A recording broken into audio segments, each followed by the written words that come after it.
Pessoal, estou aqui de novo para a gente seguir. Como eu disse, eu vou seguir o currículo do Estado de São Paulo. E hoje, então, a gente começa a terceira situação de aprendizagem do terceiro ano do ensino médio. E o tema dela é a condição animal como ponto de compreensão da condição do homem.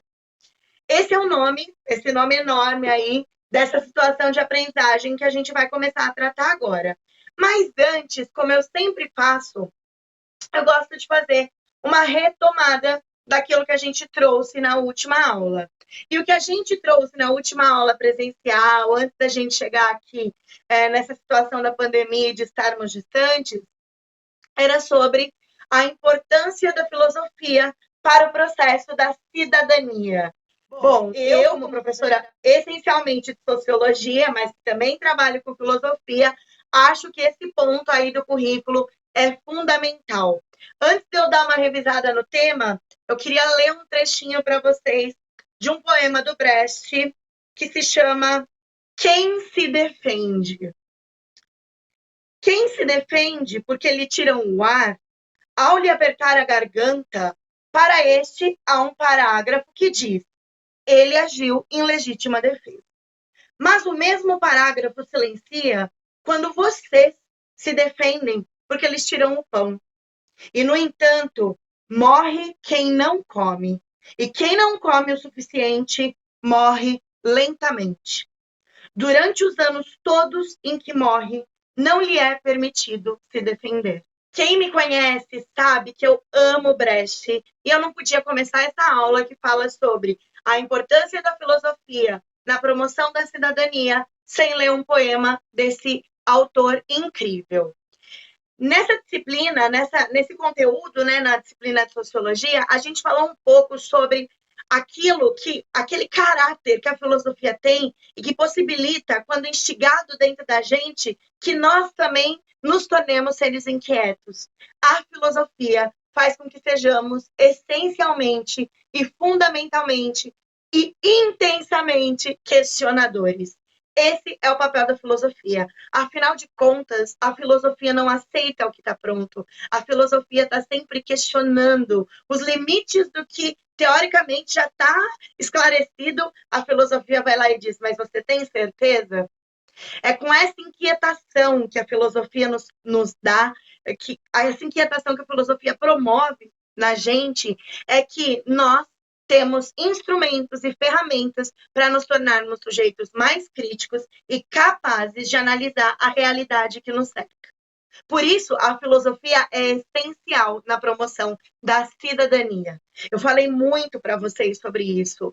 A gente também falou sobre que nem toda reflexão é filosófica, nem toda pessoa que se põe a pensar e questionar é um filósofo. Há toda uma maneira de conduzir esse pensamento. Mas uma coisa é fato: todos nós podemos ser estimulados a pensar de uma maneira sistemática, de uma maneira profunda, abandonando a superfície e a aparência das coisas, para nos tornarmos sujeitos com um pensamento filosófico. Agora, entrando propriamente no tema novo que a gente vai começar a tratar, a gente vai falar essencialmente sobre a importância dos seres humanos se compreenderem como parte constituinte da natureza. Compreender isso é compreender sua própria condição animal. E isso é fundamental. Por quê? Porque, mais ou menos lá pelo século XVIII, final do século XVIII, começo do século XX, o período que a gente vai dizer que é o do nascimento da ciência, e aí é importante entender assim, né? O nascimento da ciência instituída da maneira como nós conhecemos hoje. Porque o pensamento científico, a raiz do pensamento científico, toda a aspiração de pensamento que depois levou à ciência, já existia muito tempo antes, concentrada onde? Nisso que nós chamamos de filosofia. A filosofia é a mãe de todo conhecimento. A filosofia é a mãe de todas as ciências. No entanto, nesse momento do nascimento da ciência, os seres humanos perceberam que eles tinham desenvolvido um domínio sobre a natureza que meio que fez com que ele passasse a se considerar superior a ela, de uma maneira mais intensa. Não que historicamente ele já não vinha se considerando e não vinha manipulando a natureza para a sua sobrevivência e ao seu bel prazer. Mas ali no século XVIII, XIX, quando a gente tem o apogeu do antropocentrismo, de um pensamento que colocava o homem como sujeito do universo, que o afastava daquele pensamento tão determinista que vinha lá da Idade Média, religioso, que fez com que o homem retomasse o centro da sua própria compreensão, esse mesmo sujeito meio que se descola, se distancia da natureza, como se ele fosse algo superior e a natureza estivesse aqui. No entanto, nós somos seres integrados da natureza. Nós também somos animais. Lembra lá na aulinha de vocês, sei lá, terceira série, acho, que a professora falava assim: olha, gente, o ser humano é um animal. Aí todo mundo, nossa, mas o ser humano é um animal? Sim, um animal racional. Nós não vamos entrar aqui no ponto racionalidade, até porque nós já tratamos isso, mas a questão é que nós também somos animais.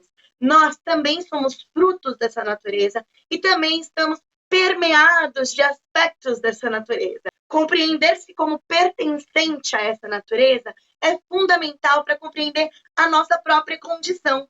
E, inclusive, retomar algumas atitudes ou começar a pensar em abandonar determinadas atitudes que estão em absoluto descompasso com o resto da natureza, tá? Então, vamos começar a pensar por aí. O texto que está no material é do Descartes. Então, eu vou fazer um levantamento sobre esse primeiro texto para a gente começar a se situar nessa discussão. Nesse texto, o Descartes vai propor uma reflexão, né, uma meditação, que é o nome do trecho do texto, sobre a compreensão de nós, sujeitos, indivíduos conscientes, da nossa consciência, enquanto pertencentes a um determinado corpo. Então, ele vai dizer, olha, a gente está dentro de um corpo que tem determinadas exigências. Então, eu sinto fome, eu sinto vontade de ir ao banheiro, eu sinto sono. Essas exigências fazem eu compreender que, antes de mais nada, eu estou dentro de um corpo que veio da natureza e que preserva determinados aspectos naturais. Comer, ir no banheiro, dormir, são todas ações que nós fazemos para a satisfação e manutenção da vida. E aqui eu falo satisfação no sentido dos próprios aspectos naturais.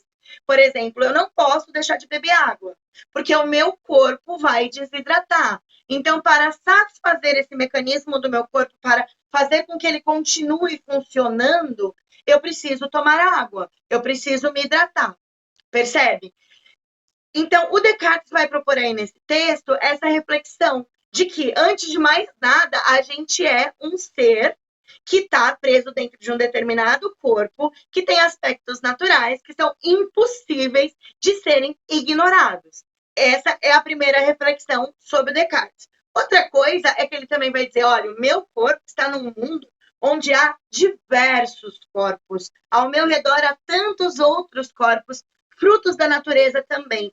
E não dá para negar que a maneira como os nossos corpos estão construídos gerou e nos levou a um determinado modelo, a um determinado tipo de vida, a determinadas ações. Pensem, se os nossos corpos fossem diferentes, vamos supor, se nós não tivéssemos nos levantado sobre duas pernas e tivéssemos continuado como alguns dos nossos antepassados, lá da linha evolutiva, andando apoiado também sobre as mãos. Como será que seria a nossa vida? Porque o formato do nosso corpo, ele tem relação com tudo aquilo que a gente criou depois disso, com tudo aquilo que a gente é, com todos os modos que a gente vive hoje, na nossa condição humana. Então, esse corpo natural, porque foi a natureza quem fez e me deu, ele também é o condicionador de tudo que vem além disso. Então, não dá para dizer que eu sou um ser desligado da natureza, se o que me mantém, o que me faz até existir e me identificar perante os outros é o meu próprio corpo, é a própria natureza. Não dá aí para negar que há um aspecto social sobre o meio natural. E isso é um olhar muito profundo da sociologia. Mas a proposta aqui é a gente entender que não estamos desligados da natureza. Somos e estamos por mais que achemos que estamos dominando essa natureza, que dominamos ela há muito tempo, a gente ainda está preso a aspectos dela que não são possíveis de serem ignorados ou dominados. O outro filósofo que o material propõe é Pascal. E aí o Pascal vai avançar nessa reflexão no seguinte sentido. Se o Descartes esteve ali nos mostrando os limites do que nós somos dentro de um corpo que é fruto da natureza, o Pascal vai mostrar a nossa insignificância, mas também a nossa profunda significância dentro de todo o meio natural. Porque dentro de, por exemplo, o resto do mundo, eu sou apenas um grão, uma coisinha, dentro do resto do planeta Terra. Mas se você pegar o planeta Terra e compará-lo com o resto de todo o universo, ele também é apenas um grão de areia.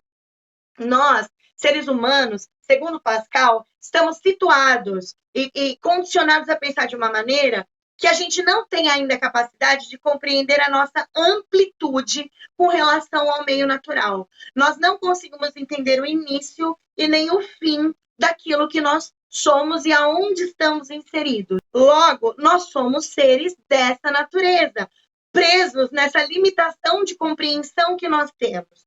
Só que não dá para negar que nós também somos sujeitos importantes dentro dessa natureza. Nós pertencemos a ela. Ainda que sejamos um minúsculo ponto nela, somos parte dela.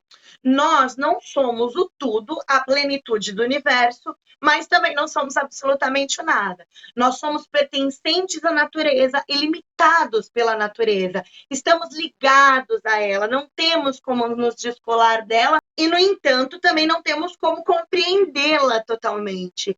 Eis a complementariedade dessas duas propostas de pensamento trazidas por Descartes e Pascal. Primeiro, Descartes diz: estamos presos à natureza, dominamos, mas estamos presos dentro dos nossos corpos que são naturais. E aí o Pascal vai avançar nesse pensamento no seguinte: ainda que nós tenhamos ideia de algumas coisas do meio natural, somos insignificantes na capacidade de compreender o todo. Então temos absolutos limites, limites em todos os campos. A natureza nos limita. Então, não tem como nós, seres humanos, sermos descolados dessa natureza. Nós estamos limitados por ela e nós estamos presos nela. E aí, eu deixo aqui uma reflexão final sobre como nós temos nos relacionado com a natureza, principalmente depois do surgimento do capitalismo, em que o domínio cada vez mais intenso da natureza, com o objetivo de produzir, produzir, produzir, consumir, consumir, consumir, e criar um modo de vida, um modelo de vida, fez com que nós tivéssemos cada vez mais essa impressão de superioridade. E nós estamos pagando por isso. Nesse exato momento, mais do que nunca, é possível dizer o quanto estamos pagando por isso. Né? Daqui para a gente trazer essa aula sobre nossos limites e impossibilidade de se livrar da natureza, junto com a questão do coronavírus, junto com a questão desse grave problema e dessa pandemia que nós estamos vivendo. Mas há outros tantos aspectos que nós estamos falando já faz tempo. Por exemplo, as questões ambientais, o aquecimento global, tudo isso é parte desse pensamento descolado que nós humanos criamos com relação ao nosso pertencimento na natureza. Ok, pessoal? Espero que tenha ficado claro. Espero que vocês tenham conseguido fazer todos os links aí. E aí eu vou deixar uma atividade para vocês referente a essa aula. Valeu, bons estudos!